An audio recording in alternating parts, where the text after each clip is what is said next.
ब्रह्मानंद, परम आनंद प्राप्त करने की जो कला है उसे सांख्य योग कहा जाता है। अब ब्रह्मानंद कैसे प्राप्त किया जाए, और यदि ब्रह्म का आनंद आपको प्राप्त हो गया तो सब कुछ प्राप्त हो गया। फिर पुस्तकीय ज्ञान की आवश्यकता नहीं रह जाती, फिर वेदों की भी आवश्यकता नहीं रह जाती। ब्रह्मानंद का जो ज्ञान है उसे प्राप्त कैसे किया जाए, किस प्रकार किया जाए, यही कृष्ण ने अर्जुन को गीता के दूसरे अध्याय में समझाया है, समझाने का प्रयास किया है और बताया है। अब क्यों समझाया? क्योंकि अर्जुन विषाद की स्थिति में गुरु रूप कृष्ण के पास पहुंचते हैं और अपनी असमंजस की स्थिति का वर्णन करते हैं और मार्गदर्शन की प्रार्थना करते हैं। तो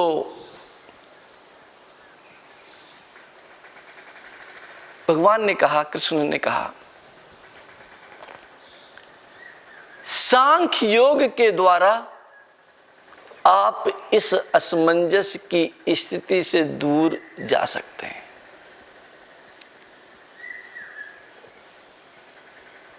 सांख्य योग क्या है? भगवान आपने कह तो दिया सांख्य योग के द्वारा आप इस असमंजस की स्थिति से दूर जा सकते हैं, पर सांख्य योग है क्या? आत्मा नित्य है और शरीर अनित्य।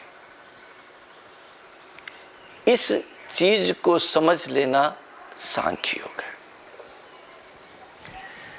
हम और अब इसको वर्णित करने, क्योंकि जब छोटे में कोई बात समझ में ना आए तो हमारे अध्यापक गण, टीचर गण, गुरुगण क्या करते हैं? उसको विस्तृत करके समझाते हैं। और मैं हमेशा कहता हूं कि सत्य वाणी से परे है।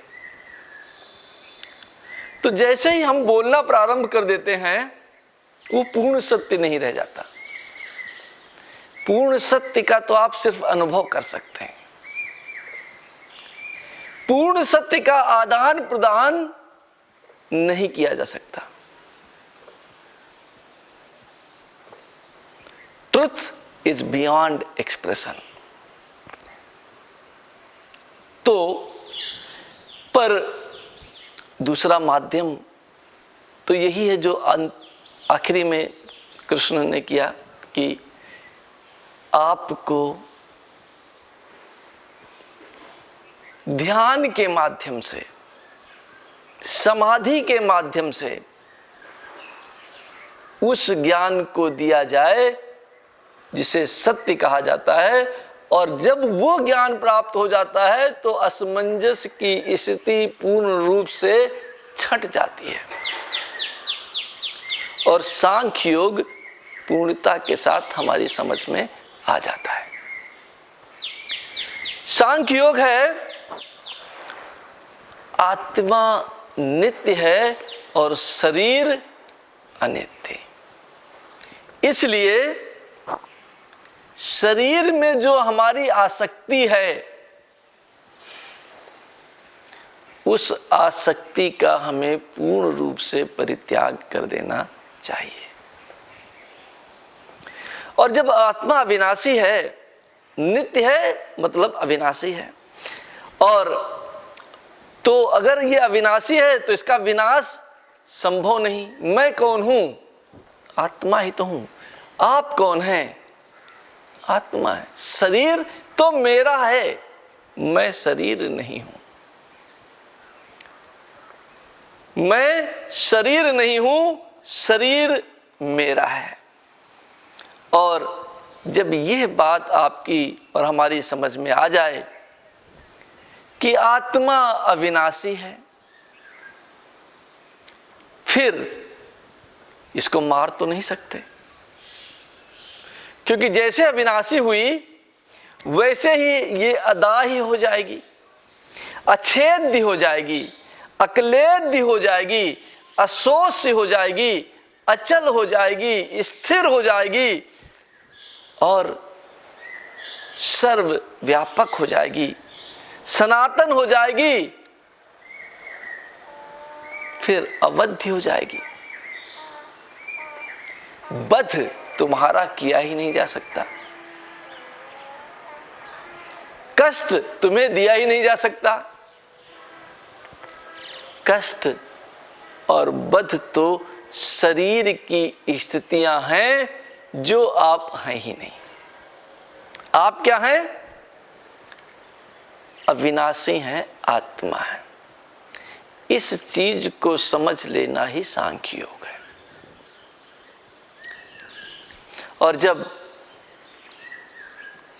ये समझ जाएं तो कुछ समझने के लिए शेष रहता ही नहीं। पर गुरुदेव समझें कैसे, और हम क्यों नहीं समझ पाते? इसलिए नहीं समझ पाते क्योंकि हमारे पास मन है।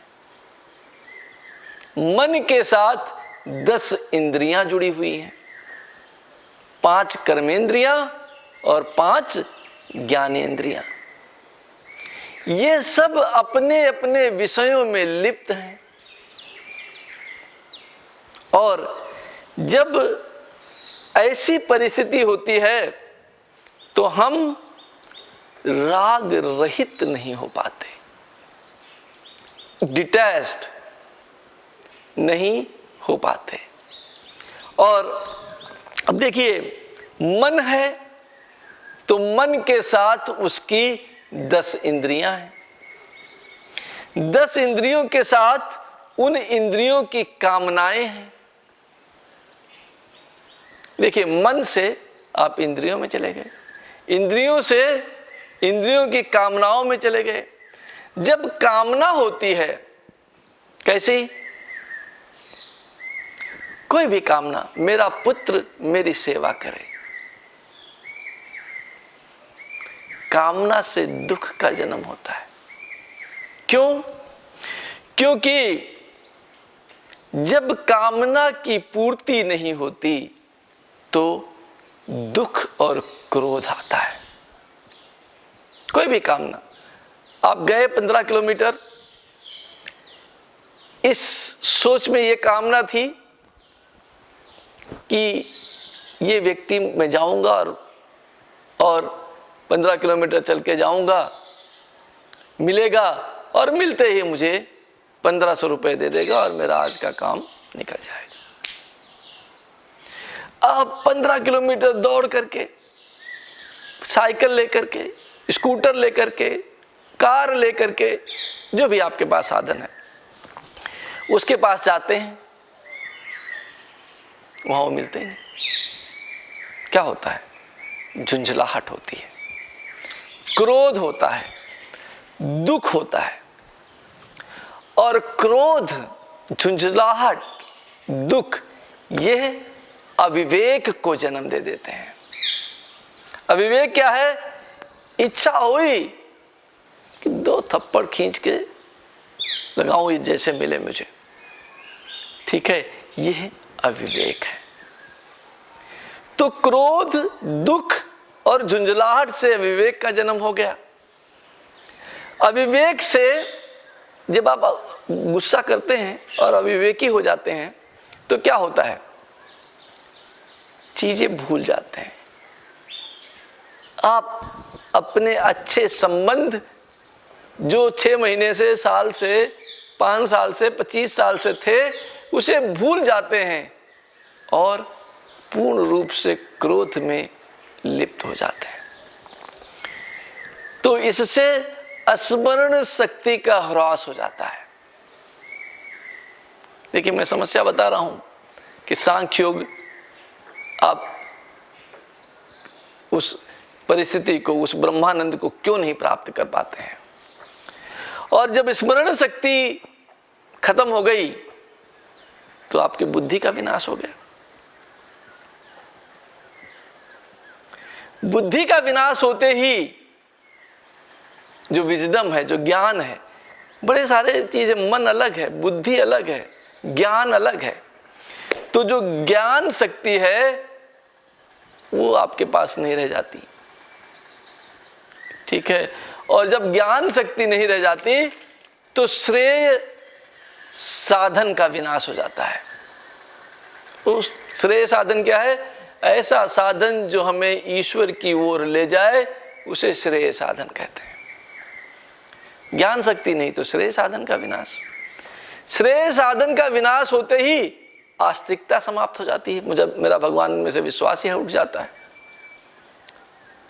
और जब आस्तिकता नहीं रहती, ईश्वर में विश्वास ही तो हमें शांति देता है। जब आस्तिकता नहीं रह जाती तो शांति आपसे मीलों दूर चली जाती है। शांति नहीं रह जाती। बिना शांति के आनंद की प्राप्ति कैसे हो सकती है? ये जो है, ये समस्या है। अब इस समस्या का अगर समाधान निकालना है, ये तो मैंने आपको बताया कि क्यों हम परम आनंद की प्राप्ति नहीं कर पाते। कहां से शुरुआत की? मन से। अब यदि मन को कंट्रोल कर लिया जाए,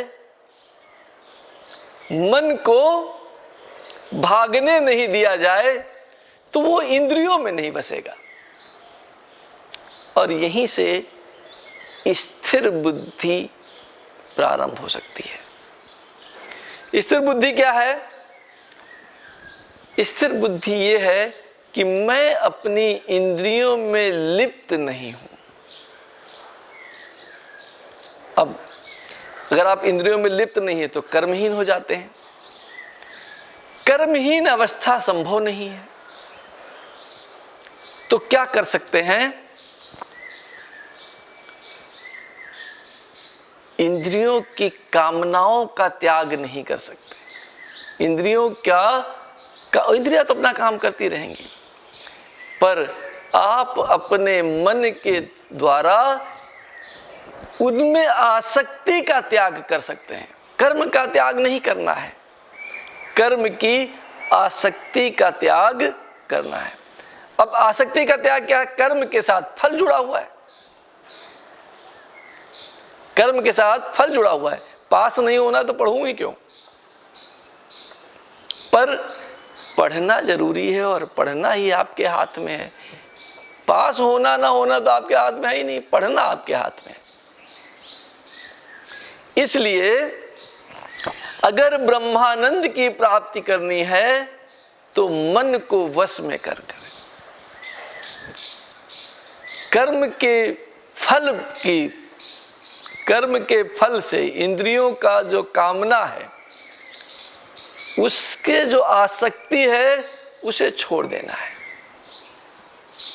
और जब आप ऐसा कर सकेंगे तो सम्मत बुद्धि भाव का जन्म होगा। सम्मत बुद्धि भाव क्या है? सभी समान है। जब हमें फल की चिंता ही नहीं है तो लाभ हानि, जीवन मरण, जस अपजस एक समान हो जाते हैं। तो लाभ हानि, जीवन मरण, यश अपयश सब में एक समान रहते हुए अर्जुन तू युद्ध कर, यही तो कृष्ण ने कहा है। कृष्ण ने क्या कहा है कि इंद्रिय विषयों में राग रहित होकर, आसक्ति का परित्याग कर, आत्मा अविनाशी है ऐसा समझकर अपने कर्तव्यों का, वहां पर अर्जुन ने प्रश्न पूछा है। क्या प्रश्न पूछा है? कर्म ही नहीं करूं तो? पर कर्म नहीं करे ऐसा संभव नहीं है, क्योंकि मानव शरीर है। उठे हैं तो ब्रश करना ही है, नाश्ता करना ही पड़ेगा, नहीं करेंगे तो बीबी दो लात मार करके कराएगी। तो कर्म का परित्याग संभव नहीं है। कर्म फल की कर्म फल में जो आसक्ति है उसका परित्याग संभव है, और वही करना है। वो करते ही आप सुख दुख में, लाभ हानि में, मृत्यु में और जीवन में समान हो जाएंगे। और जब समान हो जाएंगे तो आस्तिकता जन्म लेती है। आस्तिकता ने जन्म ले लिया तो आप अपने आप को ईश्वर में पूर्ण समर्पित कर देंगे, और ईश्वर में पूर्ण समर्पित होने पर किए हुए कर्म का आप फल भोगने की न इच्छा रखते हैं और न फल मिलता है। मनुष्य बड़ा होशियार है, चाहता क्या है? मैंने अच्छे कर्म किए उसका फल मिले, और बुरे कर्म किए उसका भगवान को मिले। यह संभव नहीं है। या तो अच्छे और बुरे कर्म आपके हैं, या सारे कर्म समर्पित हैं। तो सारे कर्मों को समर्पित कर अपने जीवन के निर्वाह को करना, ये तो ब्रह्मानंद है, और यही सांख्य योग है।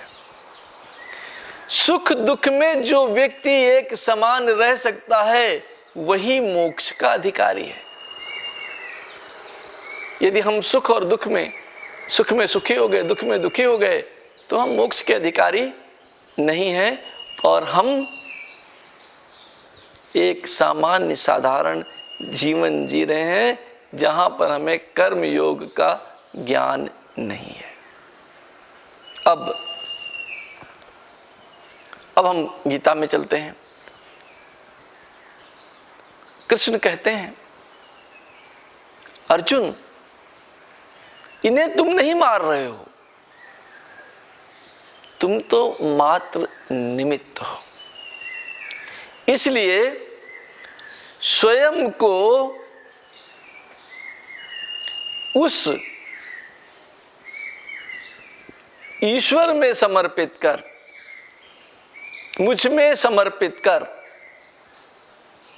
आप इस युद्ध को लड़ें। ये सोचे ही नहीं कि मैं जीतूंगा या हारूंगा। जीत और हार तुम्हारे वश में नहीं। पर युद्ध के दो ही परिणाम हैं, मृत्यु या राज्य का भोग। एक तो प्राप्त होगा ही। दोनों को एक समान समझकर अपने कर्मों को ईश्वर में समर्पित करते हुए करते रहना ही सांख्य योग है। और जब आप एक समान हो जाते हैं तो आपको ब्रह्म आनंद, परम आनंद की स्वतः ही प्राप्ति हो जाती है। और जब स्थिर बुद्धि होती है तो स्थिर बुद्धि का खुराक है, खाना है क्या? भोग उसका खाना है। सारे भोग उसी में समाहित हो जाते हैं, समा जाते हैं। और जो भोगों को चाहते हैं वो स्थिर बुद्धि को नहीं प्राप्त कर सकते। और जो स्थिर बुद्धि को प्राप्त कर लिए, भोगों की कामना उन्हें नहीं रह जाती। और जब भोगों की कामना नहीं रह गई तो आप पूर्ण रूप से शांति युक्त हो जाते हैं, आप शांति में आ गए। शांति में कैसे आए? कामना रहित, ममता रहित, अहंकार रहित, स्पृहा रहित जो जीवन है वो शांति युक्त जीवन है। और जब हम समस्याएं गिना रहे थे तो लास्ट समस्या बताया था कि शांति नहीं रहेगी। अब यहां आपको शांति मिल गई और शांति ही आपको ब्रह्म आनंद की ओर ले जाती है। ये है तरीका सांख्य योग का। और इस सांख्य योग के माध्यम से आप ब्रह्मानंद को प्राप्त कर अपने समस्त कर्मों को ईश्वर में समर्पित कर करते रहना ही सांख्य योग है, कर्म योग है। धन्यवाद, आभार।